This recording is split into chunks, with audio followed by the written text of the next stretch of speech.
Good morning. My name is Cody Fordyce, and I'm going to be presenting to you about the buildings and architectural history of London from about right before the Great Fire, around 1500 to present day. I'm hoping I can get everything in there. I'm going to be finishing up my sources after I finish my recording, and then I'll be sending you the PDF presentation with the correct sources and everything in it once that's all finished. All right, let's get started. I'm going to share screen here. Okay. London was originally discovered in 55 BCE by Caesar's army, but they didn't do anything with it. They came back under Emperor Claudius in 43 CE, and that's when they finally established a camp there. At that point, they actually had a permanent village there. By 200, they had grown enough to have a wall to protect them. So they built a 2.5 mile long wall that was at the time about 4 to 6 meters high, closing about 134 hectares of land to replace the temporary fortifications. If you look at this picture on the top left, you can see the bottom few layers have red bricks running through them. Those are the original Roman layers. And then that top half of the wall was the upgrades added hundreds of years later under King Alfred. So you can see the wall used to be a lot shorter. They bended around 450. They came back under King Alfred in the year 886 to get refuge from Viking attacks, and then they improved the wall over time to almost 11 meters high in some places. This picture is taken near the Tower of London. On the right here, we have one of the largest Roman mosaics that's been discovered recently. It's on the south side of the river near the Shard, if you know where that is. It's the big giant pyramid glass skyscraper there. It's the tallest in Europe, but it was right near that building underneath one of the roads. So mosaics and tiles from the really nice Roman houses go back quite a ways. Now, I want to move into the Renaissance in Italy. Obviously, it starts in Italy on the mainland of Europe, and then it eventually spreads to England. But this is where it started with Filippo Brunelleschi. As far as architecture is concerned, he's building some of the very first major Renaissance pieces of architecture that are going back to the Roman style and the grand projects from that period. Up on the left and right, we have his cathedral from Florence. Now, he didn't necessarily do all of this. The picture on the left isn't all his work. The main thing that he was contributing was the dome up on the right. And the reason this is important is because obviously medieval architecture, which we'll see in the skyline pictures of medieval London here in a minute, you have a lot of pointy spires and more square-shaped towers with spires on top of them. They hadn't done domes in hundreds of years because they were really complicated and difficult to engineer. And they had been looking for more verticality and using stone. So these lightweight, highly engineered domes were a new advent, and that kind of marked the beginning of the architectural renaissance there. Not long after Brunelleschi, we have Andrea Palladio. And I'm not here to study Palladio's work today and his buildings, but the main reason I'm bringing up Palladio is because later on in the English architectural renaissance, in the late 1700s and early 1800s, there's an entire movement of people that end up studying Palladio's work, even traveling to Italy in a time when that was very difficult and expensive to do, so that they could pretty much bring this clean, simple style back to London once the Baroque style kind of went out of control. So I'm going to move on from this. Now we can get started on London. This map, I've done a little bit of editing here, this yellow line and the red cross here. This is from when I studied architectural history in London from the summer of 2023. We had this map, which is why it says Queen Mary Mile End up here. This is where the university was. It's right here. But if we look at this map here, this is the extent of original London from about the time that the fire occurred. When the fire occurred in 1666, the city had only spread a little bit beyond the wall. And I have maps for this, I promise. I'm not just spouting off here. This red cross is where St. Paul's Cathedral is, the big giant Catholic cathedral. And this yellow circle here is where the Tower of London is. This is Tower Bridge. It did not exist in medieval London. The main bridge back then was this one here. This is London Bridge. That was the only bridge until the city grew. But you can see today just how large it is. It has spread out a lot. This yellow area here was referenced as the square mile. It was just playfully called that because I was about the size of it back then. And now London is 20, 30 million people these days. So let's move on. Now we can get into 1600s London. Looks like the map is not here. There we go. Oh, it was animating. Oh my goodness. It scared me. All right. This is John Norton's map of London from 1593. You can see the tower over here. This is London Bridge. And you can even see Shakespeare's Globe down here on the left. Over here in this red circle, we've got St. Paul's Cathedral. And I've done a yellow outline of where the wall was. And you can see that, you know, a few years before 1600, the city had barely spread. And down here on this side of the river, you didn't want to come over here. That was the bad part of town back then, so to say, in a short way.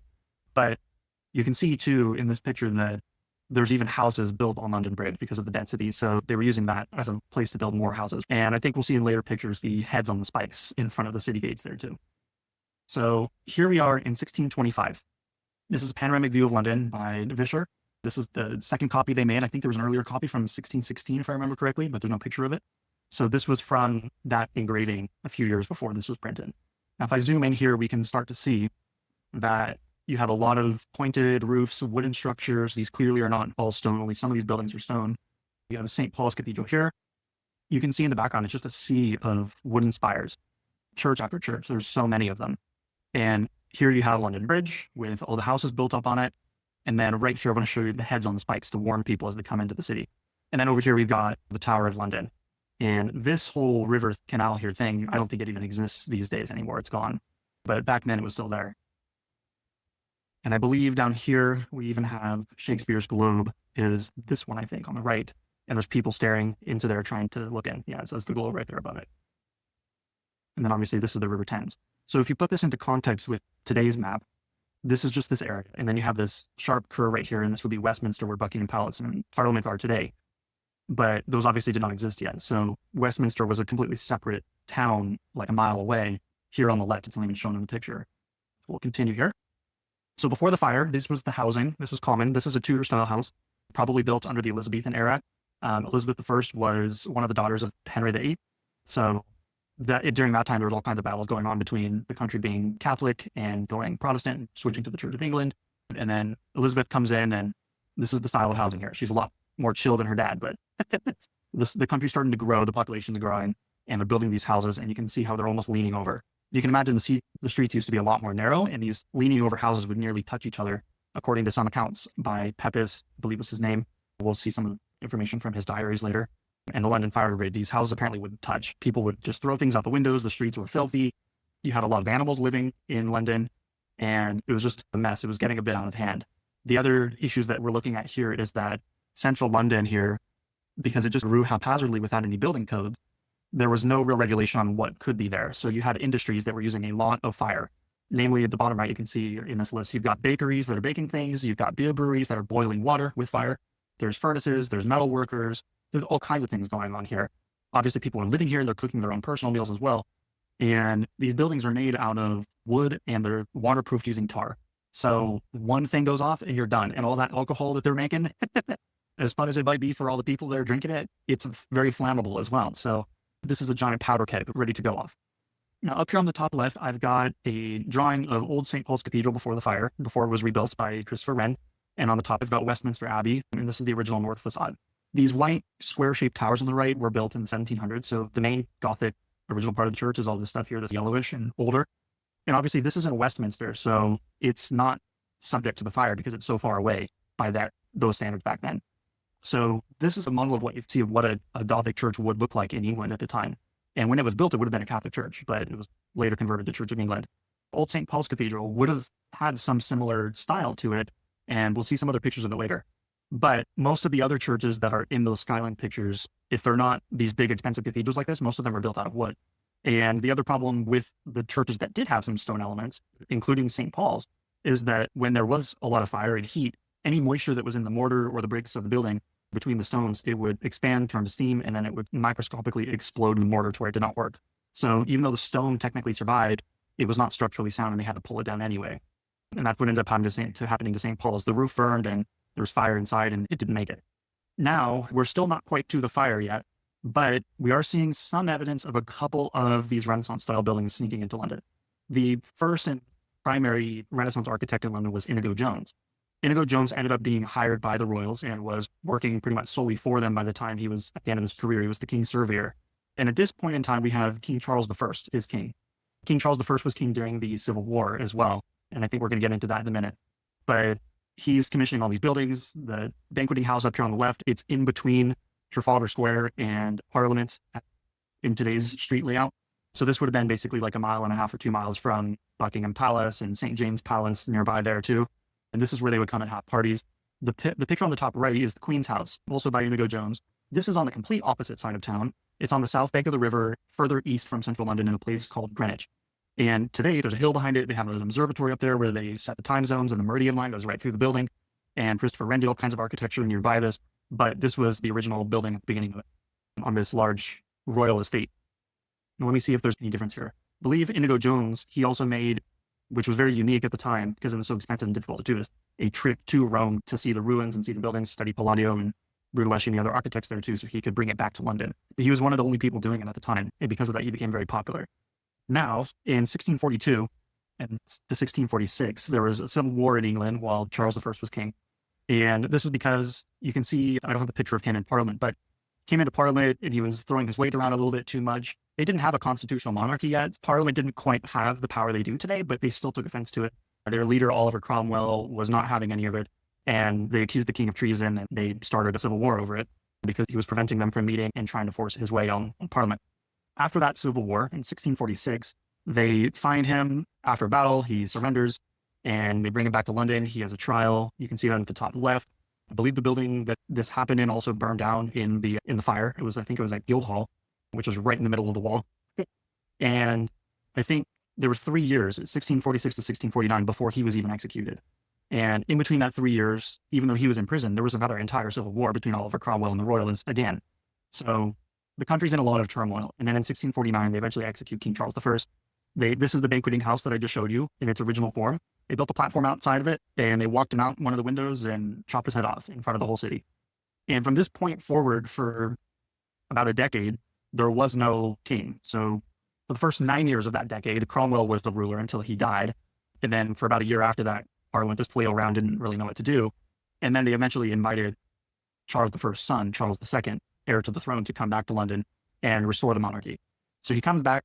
It's 1660, and only 5 years later, in summer of 1665, the Black Plague hits London, and it wipes out, depending where you look at the source, 15 to 30% of the population of London over the course of a few months, pretty much. Obviously, this is exacerbated by the unsanitary conditions, and we can see in these scene paintings here from the time what was going on. So if you look here, there's exposed bodies. There are carts with people's bodies carried through the streets. We've got entire boats full of bodies and all the trade and commerce going on. It's very busy. Obviously, they're bringing rats and fleas and things into the city with their commerce and shipping. We can see here some of the scene outside the city, large grave pits being dug. There's gravestones, there's people all around. Through here, they're proceeding through the streets with many bodies of the dead. You can see here in the bottom right or bottom left panel, the mass pits and graves completely covering the land. This becomes an issue hundreds of years later to this day. When they build subway lines, they have to curve and move the subway lines to avoid the plague pits because they still have maps of where they're all at. But it's a really dark time, lots and lots of death, and no one really understands it. And we can see that the city was just extremely unsanitary, and it was a powdered keg for not just fire, but for the plague as well. Obviously, there's other issues like diseases and cholera and other things like that from the water as well, not just the plague. So now the Great Fire.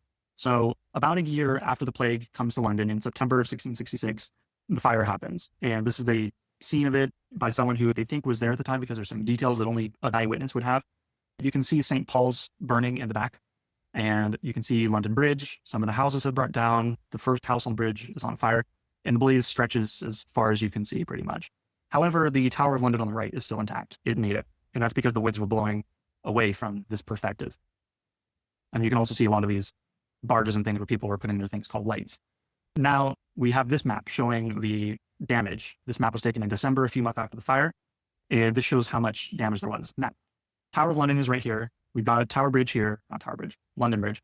Theatre District in Southwark is down here, Southwark, they call it. And then this is all the damage. And you can see it was mostly contained by the wall here, but it did jump over. St. Paul's Cathedral footprint is right here. And I want to direct your attention to this red circle. This is where today we have the monument to the Great Fire of London.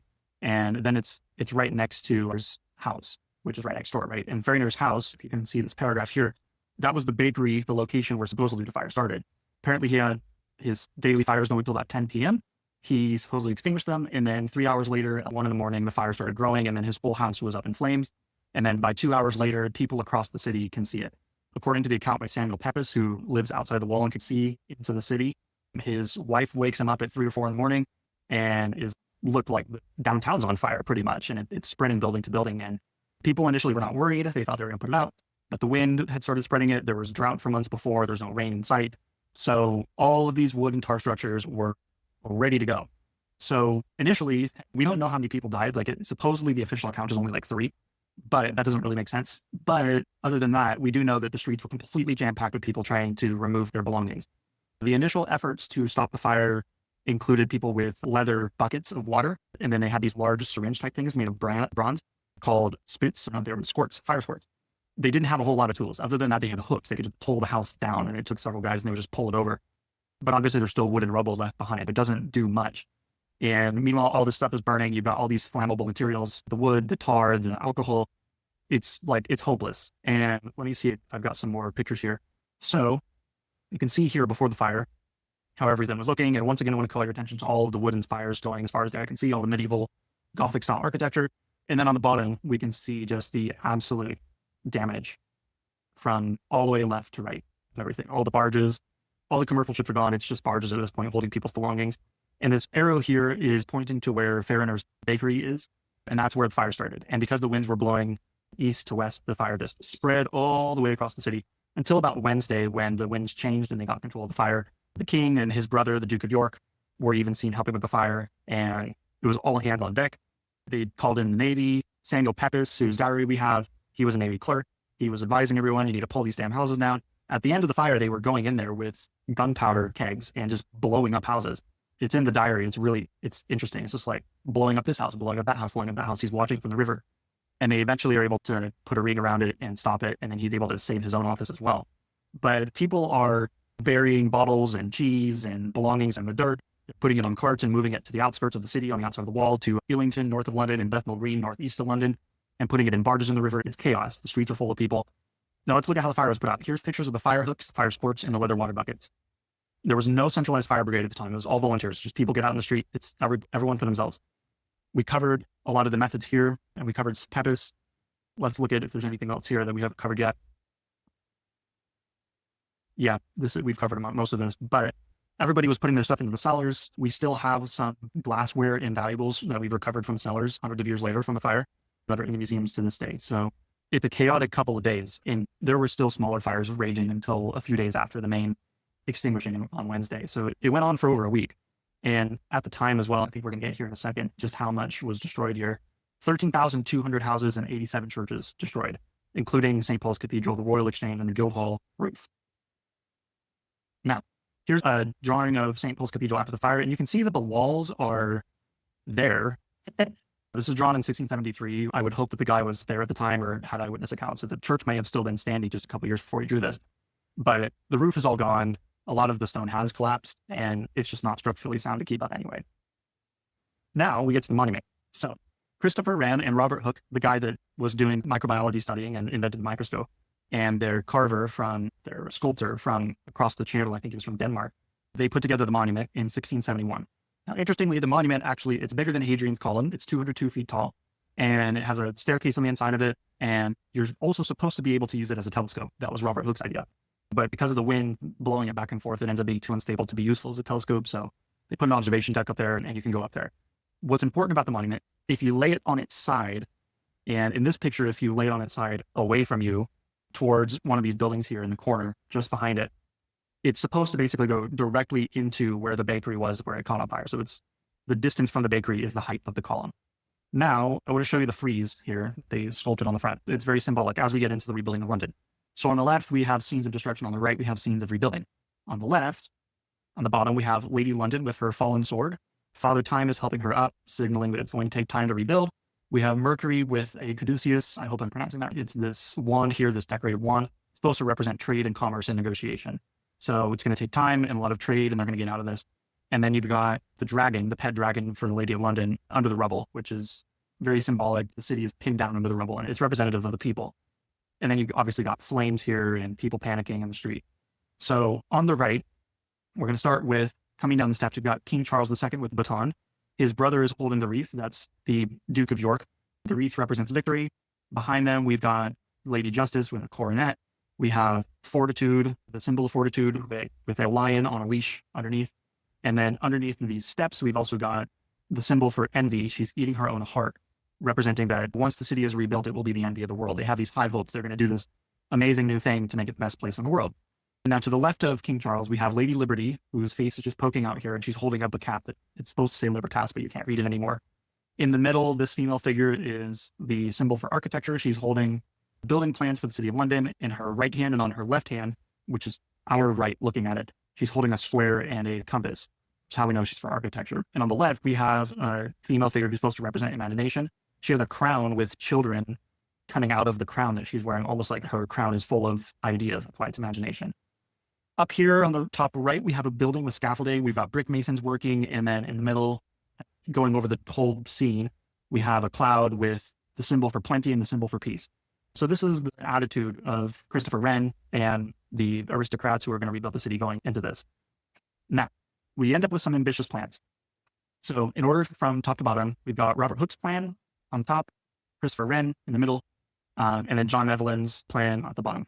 All these are very ambitious. Most of them have bases in Vitruvius's original ancient drawings about making like a circle with a cross through it and then making diagonal lines through that and preventing wind tunnels in cities. It's mostly based on that. And a year before the fire, Christopher Wren had visited Paris, where they have pretty much been working on rebuilding the city, and they've got Versailles now. And he wants to outdo the French because, of course, how British, right? But what ends up happening is basically none of that. So at the very bottom left, we can see a illustration by John Ogilby and William Morgan from 1677, about 11 years after the fire.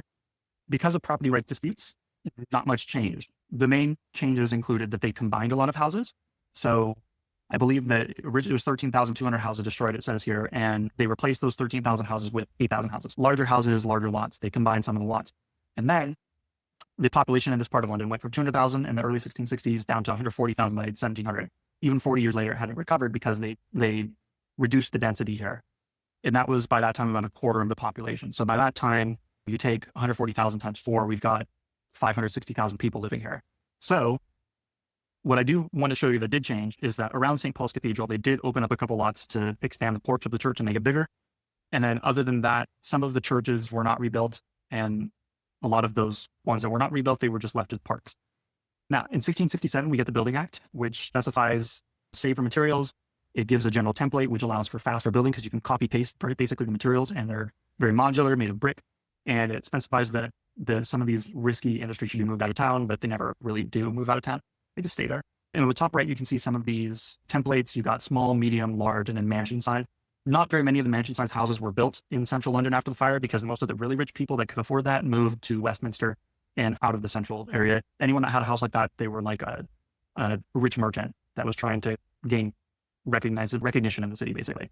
And on the bottom right, you can see all the way to the 1720s that they were building on these sort of templates, giant neighborhoods like this. And this is what London is famous for today, some of these neighborhoods. Interestingly, these houses here on the bottom, those were built for the French Huguenot refugees who were fleeing the French kind of like religious laws that were persecuting them, because I believe that these people were Calvinists. They didn't fit in with the Church of England either, but they came to London and they settled in northeast of the wall in Bethnal Green. And these houses in particular, because they were occupied by them, most of those people were merchant traders and they made fabrics trying to get the work, but they made lots of like fabrics and things like that.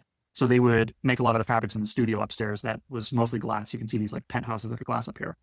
There's no setbacks. There's no separation. It's very basic. And we can move on. So Christopher Wren, Sir Christopher Wren, and his friends start rebuilding London. He was inspired by his trip to Paris. He employs Nicholas Hawksmoor and John Vanbrugh to help him. In 1665, there was 107 parish churches, and that was 85 of those were burnt down. Only 51 were rebuilt, so 34 of them dropped off. And they were designed by Wren, Hawksmoor, and Vanbrugh almost equally, a third each. I think Wren did quite a few of them, like maybe a bit over a third, but he focused on central London. Most of these were rebuilt in the Renaissance style, in the English Baroque style, like this church here at St. Paul's, but on a way smaller scale. And there was only one or two that were rebuilt in the medieval style with intricate stone and pointy spires and square shapes and not really Roman inspired. And that was a couple of parishes that had a lot of money to pay for it. And one of them is a coffee shop today that I've been to before. But what ends up going on with Wren is that while he's also handling all these template buildings and small churches, he's also working on rebuilding St. Paul's Cathedral. He does 3 versions of it. The first 2 are completely rejected. The last one is fairly accepted. And then he does some tweaks to the dome after he accepted. He pulls a fast one and makes it look like his original design before. Other than this, he also designed the Greenwich Hospital, which is now called the Royal Naval College. At that time, hospital meant it was like a retirement home. It was like a nice favor to the veterans at the time. The Royals, they signed over that land in 1694 by royal warrant, and then he built that massive hospital complex on there. He also did extensions to many palaces. Wren was very prolific and was working exclusively for the crown at this point. Now, if we get to some of his work in particular, on the top left of these 2 yellowy pictures are Whitehall Palace design, but he never built it. Underneath that, we have the drawings for Greenwich Hospital. The actual Greenwich Hospital is on the top right of how it looks today. You can see the differences that in the center, that center structure with the dome is gone, and it's just like a rectangular house. That's the Queen's house that I mentioned earlier that Inigo Jones built, and they wanted to demolish it and replace it, or they were going to build something that blocked the view of it. It ended up getting struck down, and they only built the wings off to the side and did not do that center structure. On the bottom left, we have the extension that Christopher Wren did on Hampton Court. That's the south wall of it. The other walls had those porticos style built into it, but this one did not have a portico. This is just the garden side. On the middle right, we have Marlborough House. I don't know a whole lot about that, but I just found it in the Vitruvius Britannicus drawings. On the bottom, we have a lot of the spires of Wren's churches. You can see there are a couple that are Gothic medieval style on the top left, but most of them have domes and spires afterwards, getting more and more intricate as time goes on. Now, St. Paul's Cathedral, here's the versions. Top left is the first version. Greek cross is what he called it. Top right is version 2. I think we can all agree that that wasn't great. Bottom left is the final version. And then what's really interesting is the bottom right. The dome would have been impossible and it would have cracked if they would have just built it solid. So this was very innovative. They built it out of 3 layers and they had to do a lot of complex math. And this is how you know you're in the Renaissance. They're building stuff like this. It's so complicated. They haven't done this in hundreds of years. But St. Paul's Cathedral is absolutely gorgeous. To this day, you can walk up here to the very top and on tours. I have selfies and pictures from up there. It's gorgeous. Like 30 stories up in the air. It's really huge. When you're standing here on the steps, you just feel like you're being like massive. It's metallophobia over the top of you. But you can notice here that we're getting intricate Greek style columns of the higher orders, like Corinthian columns and compound columns. We're seeing keystones on these arched windows. We're seeing these other Georgian style windows here. And I'm hoping I'm using the right language. We have a double portico here and 2 clock towers here with these spires, and they're not pointy medieval spires. They've got domes and they're tiers. And then we have a big dome here, obviously, as well. So this is how we know we're in the Renaissance. This wouldn't have happened 20 years before this, in England at least. John Van Brugh, one of his students, goes into building a lot of palaces and a couple of churches. He doesn't do the churches as much as Hawksmoor and Wren do. He goes into building a lot of these palaces and doing some of the drawings for Wren. And you can see here how intricate his style is getting. And he's younger than Wren, so he lives longer. And so some of these designs, as time goes on, as Wren is getting older, we're getting more and more complicated, more and more decoration. You can see on the bottom floor of Blenheim Palace here that we have these very exaggerated keystones. And then on these wings here, we've got rustication going all the way up the building. And then columns that are really facade columns or pilasters. They're not really doing anything. They're just there for decoration. Crazy statues going all over. At this point, it's like, why would we be doing the simpler Renaissance style? It's getting out of hand. It's getting very complicated in detail, but it's gorgeous, obviously. It is the same story with all these beautiful designs. Most of these were built as well. You can still go tour a lot of these, Blenheim and Howard as well. Nicholas Hawksmoor. Now, Nicholas Hawksmoor is, I guess we could call him maybe the first brutalist architect. Not in the traditional sense of today, but we could look at this and see on some of these pictures, I drew little red lines to show how big a person is compared to this. These Hawksmoor churches, when you're standing next to them, you're dwarfed. You feel like the building is going to hurt you, like it's going to crush you. It's just very massive. He did not like windows. He wanted to reduce the amount of windows for temperature and light control. And it was very heavy materials, mostly stone. And this is my favorite work of his. It's Christ Church in Spitalfields next to the market and next to all those Huguenot Calvinist refugee houses. And it fell into disrepair. It was renovated in the last couple of decades, and now it's back to being amazing again. But you can see the people in front of it in that red circle. They're tiny in comparison to the building. And the proportions are very vertical. And it has an almost medieval style pointy spire, even though you're mixing it with these arches and like a Venetian column set up. And it looks like there's not many windows, but you get inside and it's actually very bright. It's a beautiful church on the inside, but it's very intimidating and massive. The reason it was like that as well is because the Crown and the local government wanted to send a message to all those Calvinist French immigrants that, hey, we're going to plop this massive state piece in the middle of your neighborhood to say the Church of England is on top here. They ended up building like a response church down the street that's Bengali moth now. But here's one of his other churches. It's in Greenwich near the Naval College. Down the street, he did a facade to help out with finishing the Royal Naval College and the hospital for Wren. He finished some of these later parts of the building. Now, after those 3 started dying out, we get into the Palladian phase. And what ended up happening here was there was a son of scholars, starting with Campbell in particular, who want to get back to more of a Palladian style architecture where this all started with a lot more simple styles. Going back to the Roman roots, get rid of these ridiculous domes unless it's absolutely necessary. Don't do it all the time, right? They still did the domes because the Romans did too, but not solely. It wasn't necessary. Like the way if Wren did a building, he was doing a dome. These guys weren't like that. So you can see some of these here. It almost looked like our White House. These were built a couple decades before our revolution. And so a lot of American government buildings look like this as well, because that was in style then. But towards the end of this period, Pompeii is discovered. And then the this vision of the ideal Roman house that they were copying and trying to go after is shattered because they start getting more interested in a lot of these archaeology and Greece and Rome. And oh, we've been wrong the whole time. That was like for temples and palaces. The regular people didn't live like that. So these aren't really what the houses are supposed to look like for regular people. But in particular, towards the end of that movement, we're going to see a guy named Lord Burlington who had this really strict policy about sticking very strictly to Palladio's style. And his house is on the bottom right. This is Chiswick House. That's where Lord Burlington lived and went there. And you can see how much cleaner it is. And it looks like a lot of the Palladian buildings. And there's another building that looks similar to it. These are really similar to let me see, it's in my sources here. Villa La Rotunda by Palladio. Very similar, but you're seeing some rustication, some Greek elements here with a portico, or Roman, and this is the direction they're going. People end up getting sick of it at some point because he's very particular. Now, I want to talk about life in London at the time. So this is an engraving by William Hogarth called Bear Street and Gin Lane. I have a source for this, of course. Like I said, I'm going to put all my sources in. But what we see here, this is a scene in Westminster in the affluent part of London. We see nice new buildings. We see fed laborers with beer that's overflowing. There's tons of food and fish in this basket. Everyone's getting drunk. No one really doing a whole lot of work. You see someone being carried through the street. It's very nice. Nothing's really going wrong. There's books and education going on. It's very sophisticated. But on the right, we have Gin Lane. At this time, because gin was being imported mostly, and it was mostly consumed by the poor because it was cheap to make, it was seen as immoral, while beer was seen as aristocratic. Nowadays, it's opposite. But here on Gin Lane, this is considered immoral, and it's the depths of hell of London, essentially. The buildings are falling apart. We see a guy who's going to take his life up here. There's a mom feeding gin to her baby here. There's a drunk crowd causing chaos over here. Someone's being buried in a casket. There's a person here with a saw that looks like it's about to hurt someone.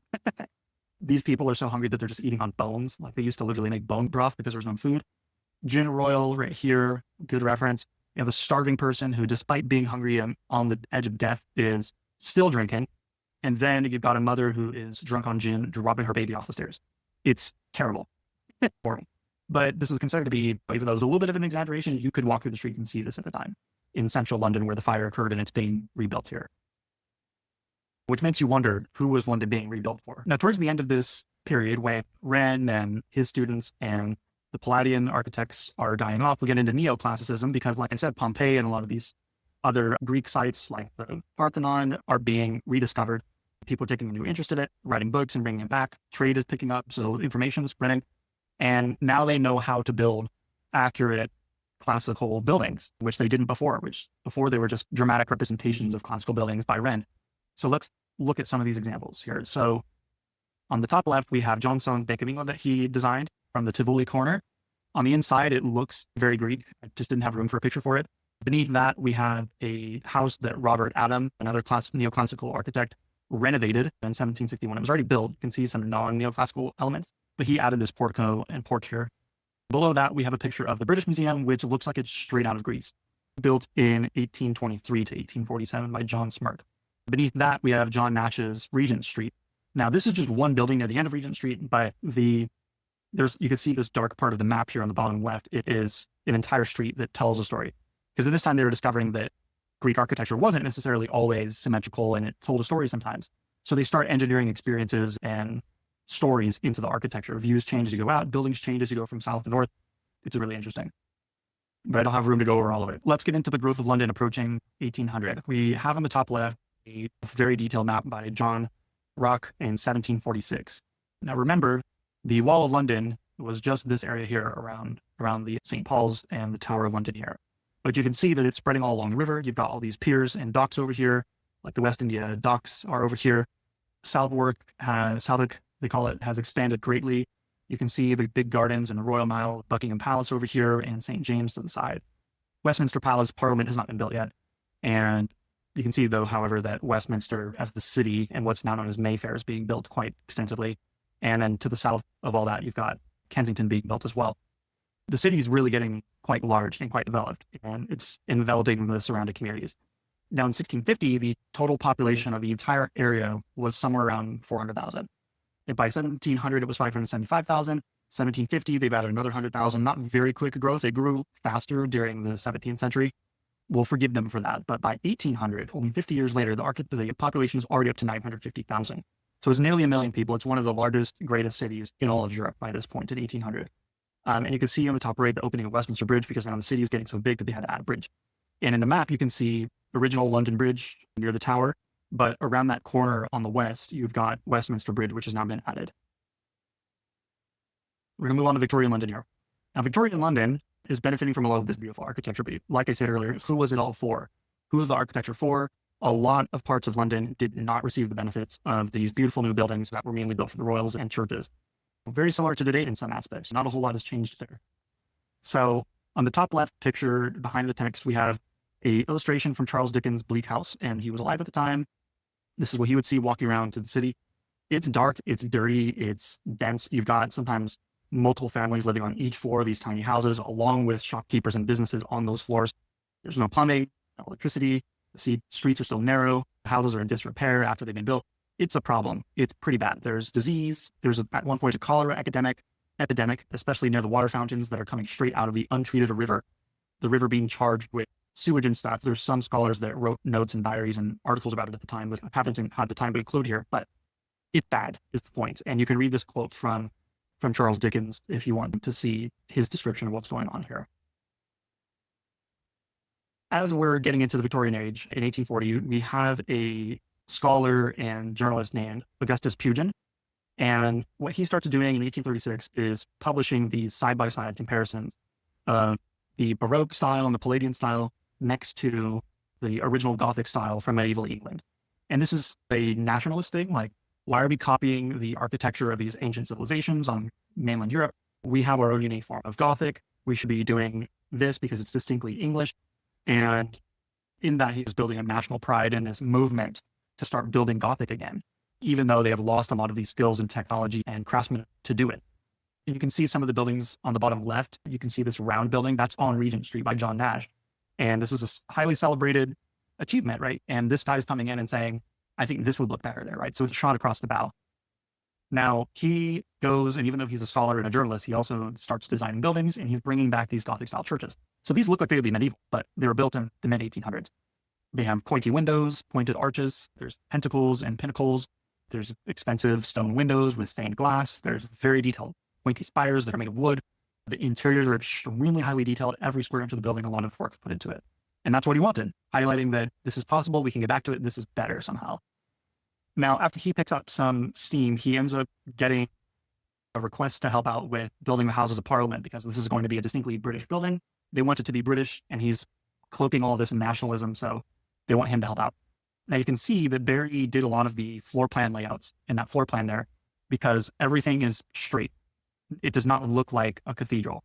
Pugin might have made it look a little bit like a Gothic cathedral when you enter here, because you got this almost like cross shape here, but the rest of it, it's all straight walls. You don't have buttresses. You don't have a lot of the different Gothic details. There are quite a few Gothic details, just not fully there. And that's because they were collaborating. And Pugin was the Gothic guy, and Barry was the Palladian guy. And they came together completely opposite ends of the spectrum, and they built the Houses of Parliament, which are gorgeous and stunning when you go there today. And I think it's because it's a cathedral to English democracy. And it's like, this is distinctly our country. We're doing distinctly our style. And instead of saints like it would be in a church, you've got monarchs, members of parliament, and prime ministers in the church and the Palace of Westminster. Now, 20 years later, we're building these massive train stations. And suddenly things start looking really modern. This is the train shed of the building on the left. So you walk through the building on the left and you see this giant train shed on the right. They're built at the same time. The building on the left looks much older because it has a lot of detailed brickwork and masonry, and it looks almost like a hybrid of Gothic and Baroque. But what's interesting about this is that it's actually fake. It's built on a cast iron framework, and then this is all just a facade, interestingly enough. And similar with the train shed, obviously, the engine shed, it's large cast iron spans with thin glass roofs. And then there's a basement where they would have storage for barrels and goods to come through the station. Victorian public projects. We're gonna run through this quickly because I believe I'm running through my time here. We've got the Tower of London on the left. On the top in the middle, we've got the Natural History Museum, and on the right as well. Those were all built in the 1870s and 80s. Very amazing, detailed projects here. And then above that, we've got the creation of the London Underground, which was done by cut and cover. They would have to bulldoze and take down whatever was above it, dig a giant ditch, and then put the tunnel and then put the dirt back over top of it. And oftentimes they would put a street over top of it. And at this time as well, they built large sewers adjacent in large tunnels next to the underground tube lines. And they were directing the sewage past the city to be let into the river further down the river so that it wasn't getting into the water supply as much. Then in 1940s, right, because we're right here, we're almost to 1900. So things just continue like that until 1900, at which point things freeze and it's just the same old until you get to World War II. And they come in and they destroy large swaths of central London. St. Paul's had a bomb drop through the roof that they had to repair. Luckily, it survived. But the rest you can see here, just the vast extent of it is flattened rubble. And there's only a few medieval churches that survive. You can see some stone structures scattered about here. Some of those are medieval churches, and a few of them are still there today, right next to large skyscrapers. Here's the Barbican complex. It's very modern, made of a concrete, and they jackhammer at every single surface of it to give it a roughness on purpose. There's large gardens through the middle of it. It has about 2,000 condos, and it's in this sort of a style where the cars and traffic are on the first floor, and then pedestrians go up to the second floor, and everything else is housing. So you're separated from the traffic and things going on below you. But I believe you can see here if I zoom in, this is one of those churches that survived the Blitz in this area, one of the very few. But the Barbican is an amazing complex. It's absolutely gorgeous, but it's a luxury project, so it's not really replacing the affordable housing that was here before. Across the river, they build the National Theater. This is a brutalist style building in 1963. It's all board form concrete. These ceiling roof panels here are like egg crate style panels. They're still using it to this day. It's a gorgeous marvel of architecture when you go see it. Beautiful picture of it as well here.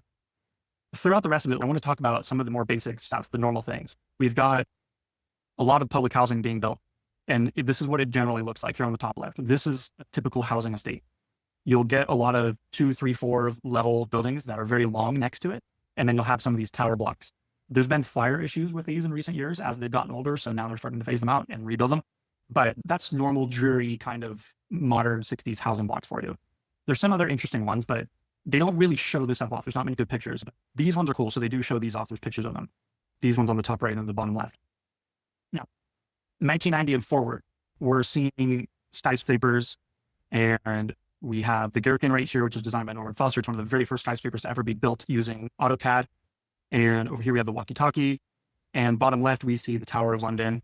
There's an old building here as well.